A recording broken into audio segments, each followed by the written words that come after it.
All right, pop quiz for you today. What is the number one reason that deals don't close on the first sales visit? Take your time, think about it. I'll even hum the Jeopardy theme song in my head while you think. I'm going to tell you with absolute certainty, the real reason is not what your salespeople are telling you. They say things like it was bad timing or they needed more information. They didn't like me. And of course, the granddaddy of all excuses, they didn't have the money. And you know, those answers sound reasonable. They sound responsible and do a pretty good job of protecting the salesperson's ego, and they're wrong. Here's the real reason deals don't close on the first visit. And once you see this, you won't be able to unsee it. Here it is. You asked the homeowner for a lot more money than they were expecting. Now, let me slow this down because this is where most contractors get it wrong. It's more than they thought it would be is not the same thing as they can't afford it. This isn't about income and it's not about credit or financing. This is about expectations being out of alignment with reality. And when that gap is big, when sticker shock hits, the probability of that deal closing, it falls off a cliff. And not just for today, like it's never going to close. Pretty much never. I'm not saying never, never, but pretty much never. And I'm not guessing about this. I see this pattern over and over again when we look at what homeowners actually respond to and what they don't respond to before a deal ever closes. My name is Rich Harshaw. I'm the founder of Level 10 Contractor. We help remodeling and home services companies generate 200 to 500 leads a month using websites, SEO, pay-per-click, social media, and also regular media like TV, radio, and OTT. Today, I'm going to walk you through 7 practical real-world ways to eliminate sticker shock and fix expectation gaps. This will allow you to increase closing ratios without lowering prices, without discounting your work, and without negotiating against yourself. So let's go. Okay, so here's point number 1. The real problem is expectation gaps. You sell expensive things that people buy very infrequently. Think about it. Roofs, windows, HVAC systems, bathrooms, kitchens. Think about that for just a minute. How often does the average person buy one of those kinds of things? Answer, once every 10 years? I don't know, 20 years, maybe 30 years? Fact is, most people have never bought what you're selling before, like 85%. And here's what that means. They don't have any frame of reference. They don't know what to look for. They don't know what quality looks like, and they sure as Hades don't know what it should cost. Let me give you an idea. Let's say you've got a kid who's learning to play the piano, and maybe you bought him a keyboard at Best Buy and they've done pretty good with it, so now you want an actual piano. You don't know jack squat about piano, so you walk into your local piano store, you walk around, and here's what you see. 3 pianos that look almost identical except for the price tag. Here's one, it's $3,000, and then there's another suspiciously similar looking one to about $7,500, and here's one that it appears to be an identical triplet, $14,000, so which one are you going to buy? Nobody knows. That's exactly how homeowners feel when they shop for whatever it is you're selling. And here's the dangerous part. When people don't know what something should cost, I've got news for you. They don't imagine a high number, they imagine a low one. So let's say your roof is $17,000. In their head, they're thinking maybe $10,000 or $12,000, maybe $15,000, but not $17,000. If you're selling a kitchen for $65,000, they're probably thinking, I don't know, maybe $40,000 for the kitchen.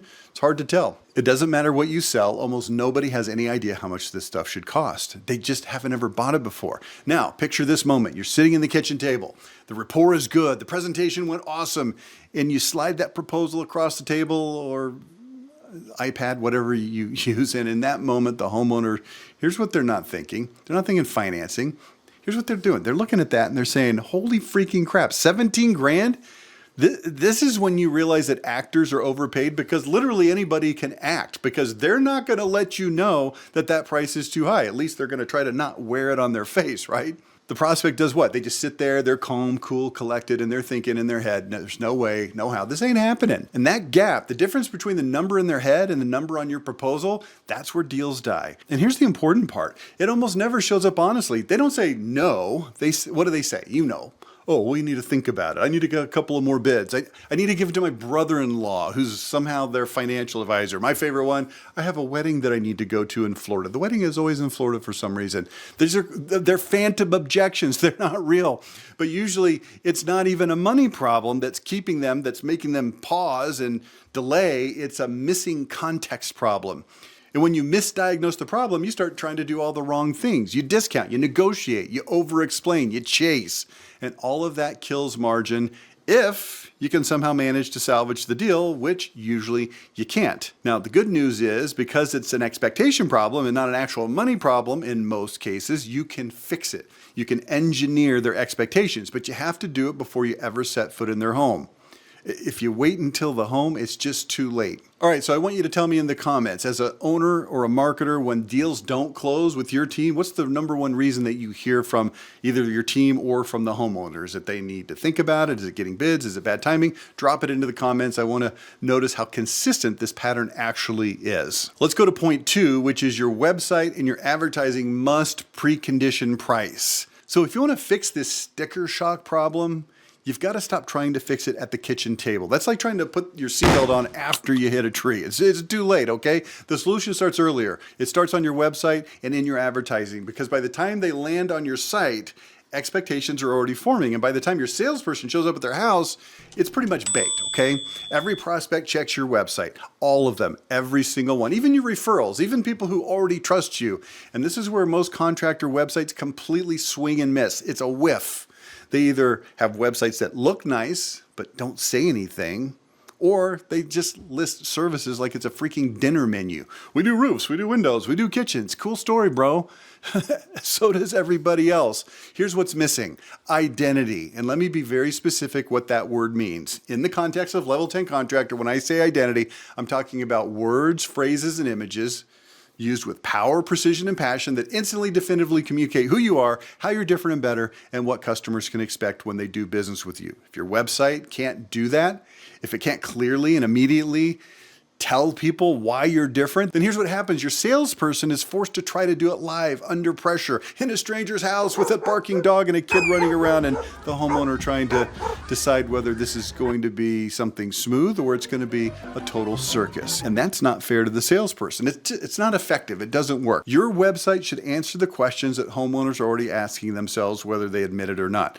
Like, who are these people really? How do they operate? What do they care about? What do they do different? And what can I expect if I hire them? And yes, are they going to be more expensive? And if they are more expensive, why? Identity answers those questions before the price question ever comes up. That means, for starters, you should have a real About Us page that tells an actual story, not just corporate fluff. It means language that's intentional, not generic, not platitudes, okay?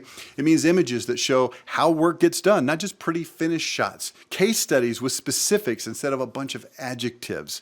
Because homeowners don't believe claims. Here's what they believe. They believe what they can see, and they believe what they feel. But here's the bigger miss for most contractors. Your advertising should be doing this lifting before the website ever even gets involved. You should have ads out there all over the place, everywhere. Go check my other video. These ads should carry identity. They should use words, phrases, and images over time that consistently communicate who you are, how you're different, what kind of experience a customer should expect when they do business with you. Strong identity doesn't shout, "We're better." It communicates it definitively. And when identity is done right, something powerful happens. The homeowner doesn't show up wondering, "Hey, I wonder how much it's going to cost. Are these guys expensive?" They already know. Ideally, their thought is going to be, yeah, these guys probably aren't cheap, but it's probably going to be worth it. Now, I've got an entire video on the concept of identity that's coming out soon. I don't know, a week from now, maybe 2 or 3. Stay tuned. Take a look. It's coming. Subscribe, okay? And then you'll see it when it comes out right away. All right, for now, just know this. A clear, consistent identity eliminates more sticker shock than anything that you can do. Any technique, it's going to work well, because now the price doesn't surprise them. It confirms what they already believe about who you are, how you're different and better, and what they can expect when they do business with you. Identity, okay? So moving right along, let's talk about point number 3, send a contractor standards guide. Now, Zig Ziglar, remember him? He used to tell this story about a good friend of his named Ray. Zig said that Ray was the kind of guy that he would trust with his wallet. He'd trust Ray with his wife and his kids, but he would not trust Ray with heart surgery. And his point was pretty simple. Trust isn't a single thing. It has layers. Some things require character, some things require competence, and some things require both. Ray had character, but in terms of heart surgery, maybe not the competency. You see, that's the point of Zig's story. Now, this idea matters a lot for what you sell, because homeowners are being asked to trust you with something expensive. It's also invasive in a lot of cases, and it's permanent. You're tearing into their home. You're disrupting their life. You're asking them for a big check. And most contractors only try to prove one thing. They try to prove competence. We're experienced. We've been doing this for a long time. We do great work, and that is good. It's necessary. You need to be competent and you need to prove it, but it is not sufficient. Let's face it, contractors have, let's call it a less than stellar reputation in general with homeowners. Local news loves to pick up and run with the stories about the contractor who took a big fat deposit from a single mom or a veteran. It's always these people that, have other issues going on. And then the contractor does what? Disappears off the face of the earth. It's terrible. And these horror stories, it's not like they're exactly rare. So there's a lot bigger confidence gap when hiring somebody to roof the house than, say, choosing a knee surgeon. When you choose a knee surgeon, you just sort of assume that the doctor is going to do a good job because, for crying out loud, he's a doctor. So here's what homeowners really want. By the way, not true about the doctors, by the way. There's plenty of lousy doctors. But here's what homeowners really want to know, whether they say it out loud or not. They want proof of character and competence. And this is where most contractors lose deals without ever realizing it. There's certain things that if you don't do them are going to hurt you, and you won't even know that they're hurting you. And this is one of those things. I'm talking about sending out something called a Contractor Standards Guide, or we call it a CSG for short, because everybody loves an acronym, right? My gosh, stupid acronyms. Anyway, the CSG, there you go. It's roughly a 20-page document plus a cover, so 24 pages. It gives the homeowners supreme confidence in your abilities before you ever show up. But more importantly, it proves the two things that matter the most when trust is on the line. It proves who you are, and it proves that you know what you're doing. Character and competence laid out in black and white. That's not actually true. It's color, but you get the idea. In print, how about that? Because most homeowners don't know how to evaluate contractors. They just guess. They default to price. They rely on personality. They hope that the online reviews are legit, or they sort of assume that if someone seems nice and confident that everything probably going to work out. No problem. The Contractor Standards Guide removes all that guessing. It gives them a measuring stick. It's very specific. It's a set of standards. It shows them very clearly what a legitimate professional contractor should be able to prove in writing. Not what they say, not what they promise, what they can prove. Now, we actually invented the CSG way back in 1996. Yeah, a long time ago, for a massive roofing company in Fort Worth called Lawn Smith Roofing. There was a massive hailstorm that hit in 1995, and so all of these roofers came in and flooded the market. The fly-by-night guys from all over the country. Anybody that had a pickup truck and a hammer now was a roofer. The CSG was created in the most brutal, competitive environment imaginable, and guess what? It worked immediately, and it still works today. So here's what happened. When that next big storm hit back in 1996, Lawn Smith Roofing found that when they put the flyers on the doors of the affected homes, that's how they normally got business. They would put 40,000 flyers out on all these doors, right specifically where people had been hit by hail. This was their bread and butter. And then what would happen? Instead of getting 2,000 calls like they used to get, this time they only got about 100. From 2,000 to 100, it's 5%. Why? Because 5 minutes after they would put the flyer on the door, somebody else would come by, take the flyer off the door, put their flyer on the door. And there was even some companies that would literally find out where the Lawn Smith guys were and follow them around and take their flyers off and replace it with theirs. That is savage, but it's reality. But what's even worse is when they did get a lead, they found themselves sitting in front of a homeowner who had a bid for thousands of dollars less from these chuck-in-a-truck guys. So they called us kind of in a panic and said, hey, we need a way to get more leads, but also to build trust with the leads that we are getting. So that month, the CSG was born, all the way back in 1996, in the harshest, most competitive conditions imaginable, and it worked like a freaking charm, and I'm going to tell you about it today. The Contractor Standards Guide removes the guessing. It gives homeowners a measuring stick. Like I said, the CSG is roughly a 20-page guide, and it's broken into 4 main sections. The first section is stability. This answers a question homeowners don't ask out loud, but they absolutely care about it, which is this company real, and will they still be here if something goes wrong? This isn't a we've been around for a long time kind of a thing. It's proof. A real office with photos, business licenses under the same name for years, bank letters showing good standing, supplier letters showing that bills are paid on time, insurance certificates showing real coverage, general liability, workman's comp, the kinds of insurance that protects, the homeowners, not just the contractor. Now, when people see this stuff in black and white, color. The fly-by-night stops sounding like a metaphor and starts sounding like a risk. The second section is reputation. This separates marketing from reality, not just logos, but verifiable credentials, trade associations that require standards, EPA certifications, awards that can be checked, real recent customer references. Once homeowners see how deep this section goes, price starts to feel less like a number, starts to feel more like a risk decision. So the third section is professionalism, and this is where many contractors fall apart. This shows what the experience is actually going to be like. A detailed written proposal with exact measurements and scope, not just the freaking back of a napkin price kind of a thing. A document that we call a no tricks, no pressure sales agreement. A daily job site cleanup checklist or roster. Worker conduct expectations, background checks, drug testing policies. This answers the unspoken question that every homeowner has, which is, what? What's it going to feel like when these people are actually in my house? And for a lot of homeowners, this section alone justifies a higher price because chaos and weirdos in your home, potential felons or whatever, that's expensive in ways that go beyond money. The fourth section is workmanship, and this is where accountability lives. Crystal clear installation standards, real project photos, written guarantees, documented processes for what happens if something goes wrong.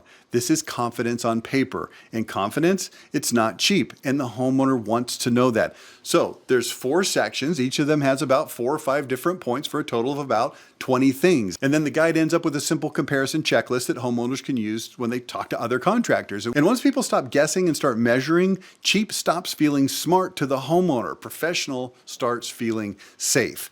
That's why the Contractor Standards Guide doesn't just reduce sticker shock, it reframes the entire decision. Because now the price isn't floating in a vacuum, it's attached to standards, proof, black and white, color, accountability. And when homeowners understand what they're actually buying, the numbers start to make sense. Now, let me ask you this. Do you want the feel-good version of how to use it, or do you want the real way to use it?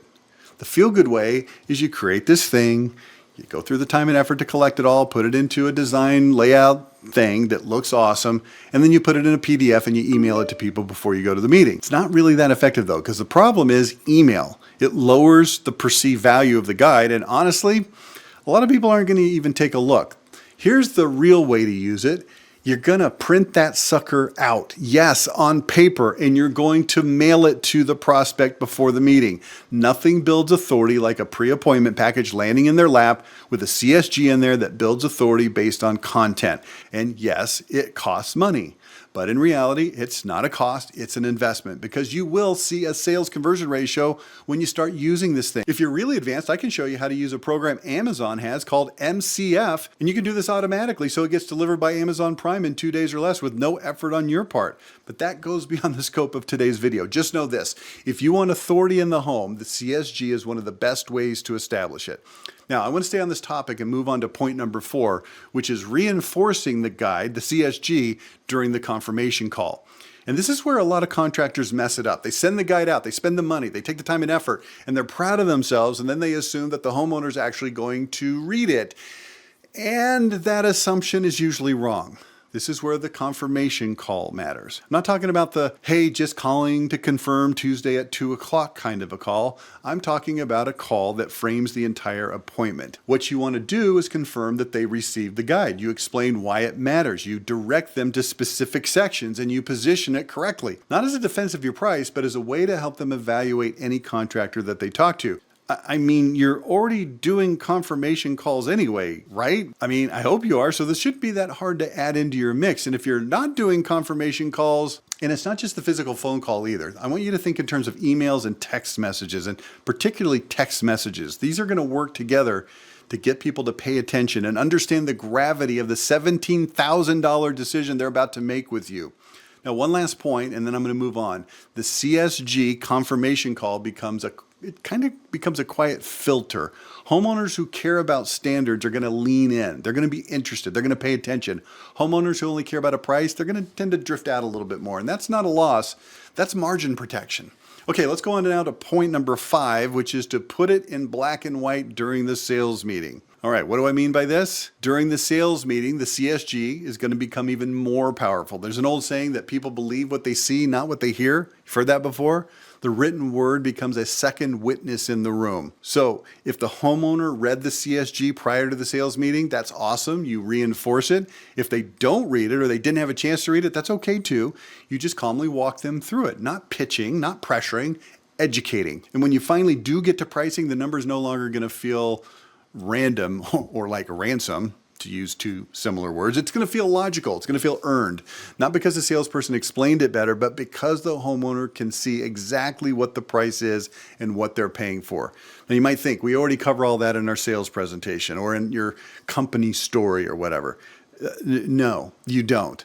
I know you think you do, but you don't. I want you to rewind this video and watch the overview again of what's in the CSG. It's detailed, and that's where you're going to win. There's 20 different areas. I listed them out kind of quick.